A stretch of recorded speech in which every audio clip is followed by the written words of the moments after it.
Epístola de Santiago, capítulos 1 al 3. Santiago es una epístola que apareció hace más de 2 años en mi vida, que la verdad es una epístola cortita, pero con mucha verdad y que me ha dado muchísimas lecciones. Y me hace mucha gracia porque cada vez que la leo, pues yo he pasado por situaciones muy parecidas de que pues actuaba como las personas actuaban antes, actúan ahora y seguirán actuando. Y es, por ejemplo, en el tema de los mandamientos, yo recuerdo antes de mi conversión que yo como que me creé a un Dios a mi medida. O sea, en lugar de amar a Dios tal y como era, como Él me ama a mí, yo amaba a un Dios que yo me había inventado por la cara. Es decir, imaginaos, tenemos los 10 mandamientos, ¿no? Y yo decía, vale, este sí, este no, este sí, no, este no me interesa, este tampoco, pues bueno, pues bien, ¿no? O sea, como cumplo algunos y otros no, pues estará bien así. Pero realmente eso no tiene ningún tipo de sentido, o sea, pues al final estoy siguiendo unos mandamientos que yo misma me he inventado y he decidido cuáles están bien y cuáles no están bien. De hecho, yo recuerdo que decía, bueno, pero es que esto ya pasa, esto es que no está actualizado, lo típico que te dicen de la Biblia, no, es que es un libro muy antiguo. ¿Un libro antiguo? ¿Un libro antiguo? Tú léelo. Léelo y me cuentas. Sí, la cultura puede ser antigua de esa época, o sea, obviamente en este libro también hay muchísima historia de la cultura de aquellos tiempos, pero tú lees lo que hacía la gente, o sea, todas las cosas que sucedían, las situaciones, hermano, es hoy en día, ¿eh? Es hoy en día. Así que, pues bueno, contándoos esto, que luego también indagaré un poquito más, estamos adentrándonos en otro conjunto de libros que son las epístolas católicas, que estas epístolas católicas son un grupo de 7 cartas que no están dirigidas a comunidades o individuos como hacía Pablo, que Pablo lo que hacía era escribir cartas para comunidades o individuos en específico. Pero estas no, estas están dirigidas a toda la Iglesia, es decir, a todos los cristianos en general. Y católica significa universal, de todos y para todos.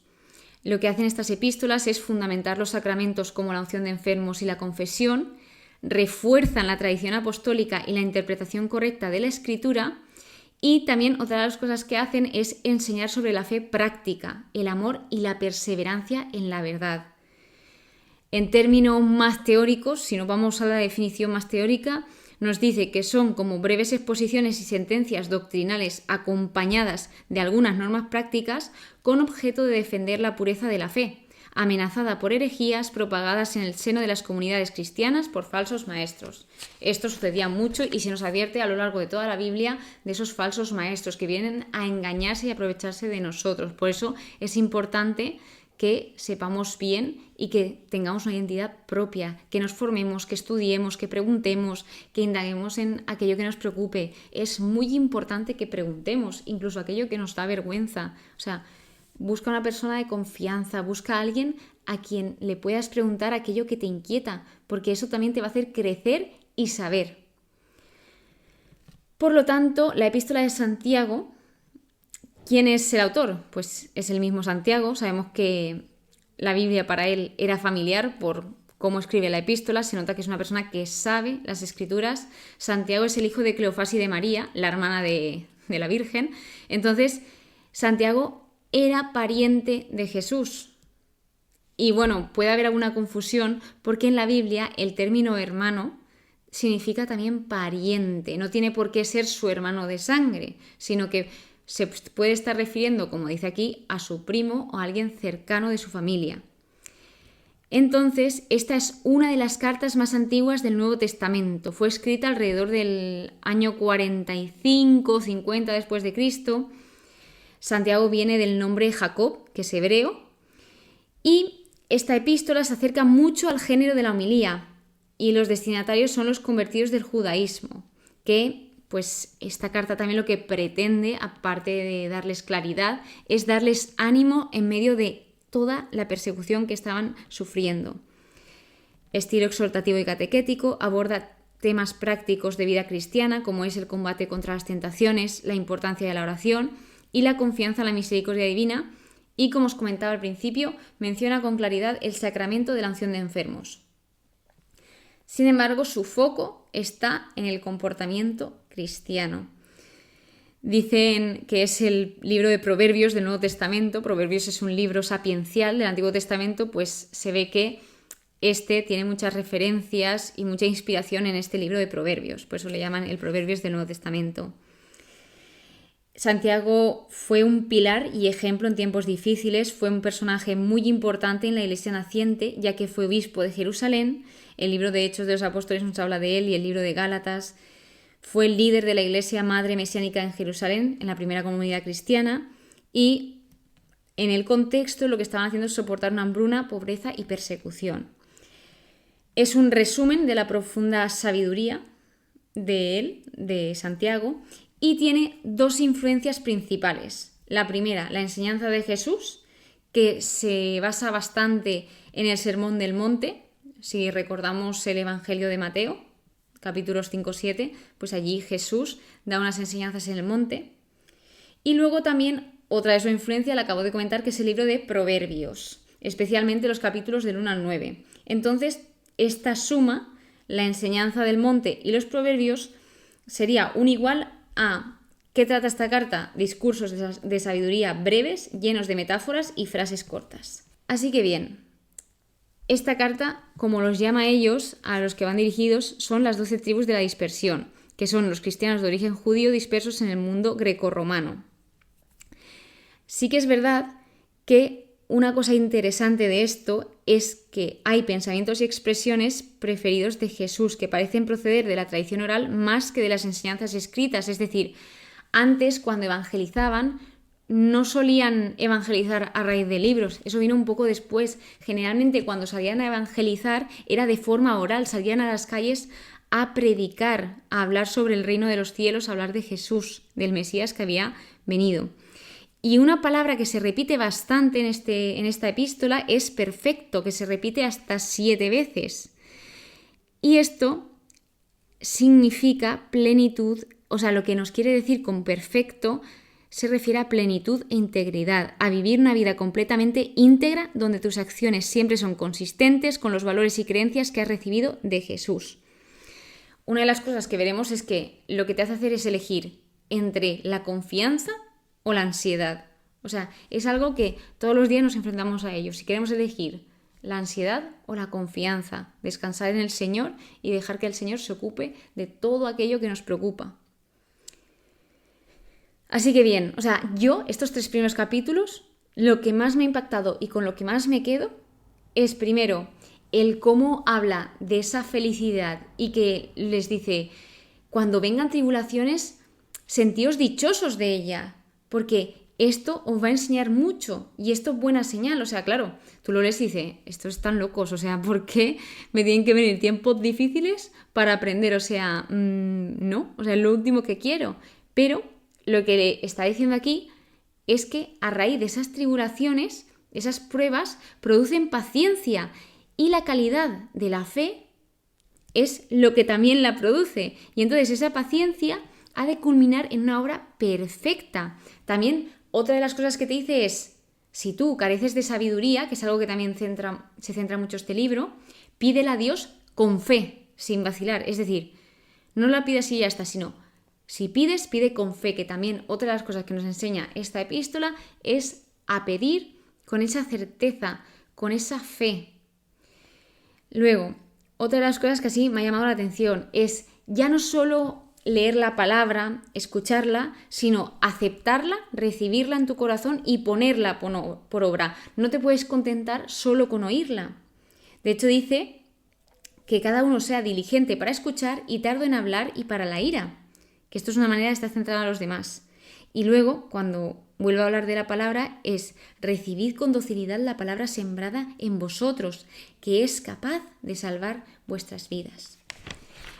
Otra de las cosas que más me impacta es el respeto hacia todos, sean de la clase social que sean, no solo que tengan preferencia por los ricos, por aquellos que tienen dinero, sino también por aquellos que no tienen nada. O sea, al final lo que nos recuerda Santiago es que debemos de amar al prójimo como a nosotros mismos y que si cumplimos plenamente este mandamiento, el amar a los demás como a ti mismo, obramos bien.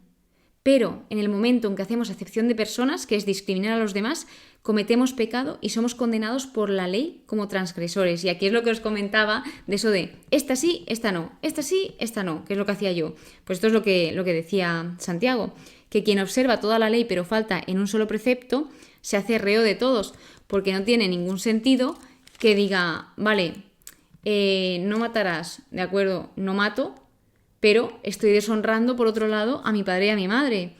O lo que pone aquí en el ejemplo, pues el que dijo no adulteres dijo también no mates. Si no adulteras pero matas, eres transgresor de la ley.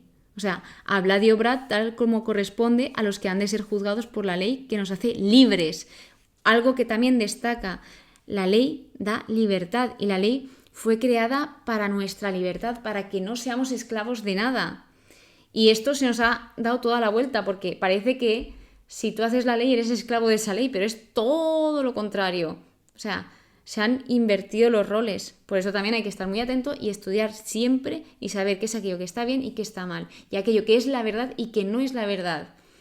Y el engaño siempre está presente. Por eso hay que estar siempre alerta, vigilantes y con mucho cuidado. La fe y las obras. Este es un tema muy crítico y es algo que dice Santiago, que la fe sin obras está realmente muerta, o sea, no tiene ningún sentido. La fe sin obras es estéril. O sea, porque así como el cuerpo sin espíritu está muerto, también la fe sin obras está muerta. No tiene ningún tipo de sentido.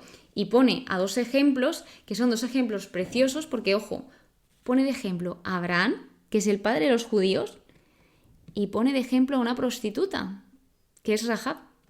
Ella era una gentil. O sea, fijaos que en este libro habla de personas importantes como fueron Abraham, Job, Elías, y también habla de Rahab, que era una prostituta. Fijaos el impacto que tuvo que tener en esa época que Santiago escribiese como ejemplo a esa mujer, porque en esta época era inviable que una mujer estuviese en un libro. Pues fijaos que Santiago la puso como ejemplo, porque era un ejemplo admirable. ¿Qué hizo Rahab? Lo que hizo fue acoger a aquellos judíos que necesitaban ser acogidos y los acogió amistosamente. Y, o sea, que lo que nos habla de Rahab es que su fe se mostró ser una fe viva debido a que hizo algo, demostró su confianza en Dios y ella fue justificada por las obras. Y, o sea, ella era gentil, ella no era judía, ella era gentil y aún así demostró pues esa fe a raíz de las obras. Y Abraham lo que está diciendo aquí es que la fe cooperaba con sus obras y por las obras la fe alcanzó su perfección. Es decir, lo que nos dice es, ¿no alcanzó la justificación por las obras cuando ofreció a su hijo Isaac sobre el altar? ¿Ves cómo la fe cooperaba con sus obras y las obras y por las obras la fe alcanzó su perfección? Entonces, pues aquí también nos hace ver esto, que la fe sin obras está muerta. El capítulo 3 también toca un tema muy, pero que muy conflictivo y un tema que nos pasa a muchas personas, la primera es a mí. Y es, o sea, se titula Contra la intemperancia en el hablar y habla de la lengua, de nuestras palabras, que pues pueden dar vida y quitarla, porque las palabras hacen mucho daño. O sea, seguramente tú tengas marcadas palabras que alguien te ha dicho a lo largo de toda tu vida, da igual que seas de pequeñito o hace unos meses, pero que se te quedan clavadas y no se te van nunca. Al igual que palabras de ánimo que también te ha dicho alguien en un momento que lo has necesitado y que esas palabras a lo mejor te alientan y te animan y te impulsan a ser quien eres hoy, gracias a recordar esas palabras. Entonces lo que nos dice de la lengua es, aunque es un miembro pequeño, puede alardear grandes cosas. La lengua es fuego, la lengua puede contaminar todo el cuerpo. Habla de que el hombre, pues podemos domar toda clase de fieras, aves, reptiles y animales marinos. Y de hecho, estos han sido domados. Sin embargo, ningún hombre ha podido domar la lengua, pues es un mal turbulento y está llena de un veneno letal. Y ojo, ojo al versículo 9 de este capítulo 3, porque ojo, o sea, es que es una locura. Con ella bendecimos al Señor y Padre, y con ella maldecimos a los hombres, hechos a imagen de Dios. De una misma boca proceden la bendición y la maldición. Esto, hermanos míos, no debe ser así. O sea, no tiene ningún sentido que por un lado estés alabando a Dios con tu misma boca y con tu misma boca estés insultando y pues clavando espadazos a todos los demás y haciéndoles daño. O sea, al final no nos damos cuenta, pero con las palabras hacemos mucho daño sin darnos cuenta. Por eso es muy importante, si es una persona, por ejemplo, a mí me pasa que yo hago mucho daño sin darme cuenta con mis palabras, que seas consciente de ello lo primero y que luego sepas pedir perdón. Porque eso es lo que va a marcar la diferencia en ti. Porque nadie es perfecto, todos tenemos alguna cosilla u otra, pero lo que nos dice cómo somos es aquello que hacemos cuando hemos fallado. Entonces, una de las cosas que decía el estudio es que si tenemos control sobre nuestra lengua, es un indicio de que tenemos control sobre nosotros mismos. Cualquiera que pueda controlar la lengua puede refrenar todo el cuerpo.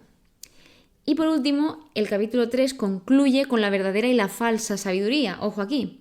Primero dice que es importante demostrar con buena conducta, con las obras inspiradas en la humildad que da sabiduría. O sea, sobre todo, demostrar. Porque lo que decimos indica lo que somos. Es lo que Jesús enseñó en el Evangelio de San Mateo, que las palabras de un hombre son una revelación confiable de su carácter interior. La sabiduría que viene de lo alto es sobre todo pura, pero también pacífica, indulgente, dócil, llena de misericordia y buenos frutos, imparcial, sin hipocresía. Los que procuran la paz siembran en paz frutos de justicia. De modo que en estos 3 capítulos muestra la importancia de la fe, de la oración, de la paciencia, de la sabiduría, de que si no tenemos, que no tengamos vergüenza de pedírsela a Dios, que la pidamos con fe, sin vacilar. También lo que nos aclara con esto es que Santiago está completamente seguro de que Dios la concederá, pues Dios da a todos generosamente y sin echarlo en cara. Dios es infinitamente generoso, bondadoso, dador. O sea, y luego, otra de las cosas que no os he contado es que Dios pone al hombre en la prueba, pero no le induce al mal. El que es el responsable de su falta es el pecador. Es decir, cuando nosotros pecamos, pecamos porque nosotros lo elegimos. Dios nunca te va a llevar a pecar, nunca. Entonces, dice, más bien cada uno es probado, arrastrado y seducido por su propia concupiscencia, que una vez concebida da luz al pecado, y el pecado una vez consumado engendra la muerte. Así que bueno, también otra de las cosas aquí en el resumen es el aceptar la palabra y esta palabra ponerla por obra, que esto nos dará esa felicidad, el que aceptemos a todos, sean quienes sean, de cualquier estatus social, raza, religión, que los amemos a todos y que obremos el bien. Luego, la fe sin obras no tiene ningún tipo de sentido. Y de esto os quería comentar un poquito porque esta frase es muy famosa, la de la fe sin obras está muerta. Porque la fe verdadera se manifiesta en las acciones. No tiene sentido que yo te diga creo en Dios y me veas por ahí pues asesinando a personas. No tiene ningún tipo de sentido. O sea, van a decir, pues menuda católica o menuda cristiana, no tiene ningún sentido. Y bueno, así como curiosidad, Lutero llamó a Santiago, a esta epístola, la epístola de paja, porque no concordaba con su idea de la sola fe. Sin embargo, este pasaje lo que hace es apoyar la enseñanza católica de que somos salvados por gracia, pero la fe debe expresarse en obras como puede ser la caridad, como Jesús nos ha enseñado. O sea, Jesús no vino al mundo para enseñarnos simplemente a tener fe en el Padre y aceptar la voluntad del Padre, sino también a obrar el bien, a amar a todos y de hacerlo todo con y por amor. Y por último, no olvidemos el peligro que tiene nuestra lengua, que puede dañar a muchas personas y que al final lo que dice quién es lo que haces después. No olvides nunca y no te canses nunca de formarte, de preguntar, de indagar en cualquier tema. Es muy importante y esto también te favorecerá a ti para tu crecimiento personal. Pues espero que hayáis aprendido un poquito más, de que pues no os pase como a mí, que os hagáis un Dios a vuestra medida, sino que ¿cómo conozco a Dios? Leyendo las Escrituras es una forma maravillosa de conocer cómo es Dios y su carácter. O sea, yo a lo largo de toda la Biblia estoy aprendiendo que Dios es un Dios que me ama incondicionalmente, una entrega, un amor que no pide nada a cambio, que da gratuitamente, que lo da todo por mí. Es un Dios que me perdona, es un Dios justo, que hace justicia, es un Dios generoso, dador, bondadoso. Es un Dios de paz, es un Dios de luz. O sea, es una maravilla. Y eso es lo que te recomiendo, que si quieres conocer a Dios, la mejor manera y la más íntima y más personal y más bonita de tú con Él es leyendo la Biblia. Muchísimas gracias por estar aquí de todo corazón. Espero que tengas muy pero que muy buen día y que Dios te bendiga.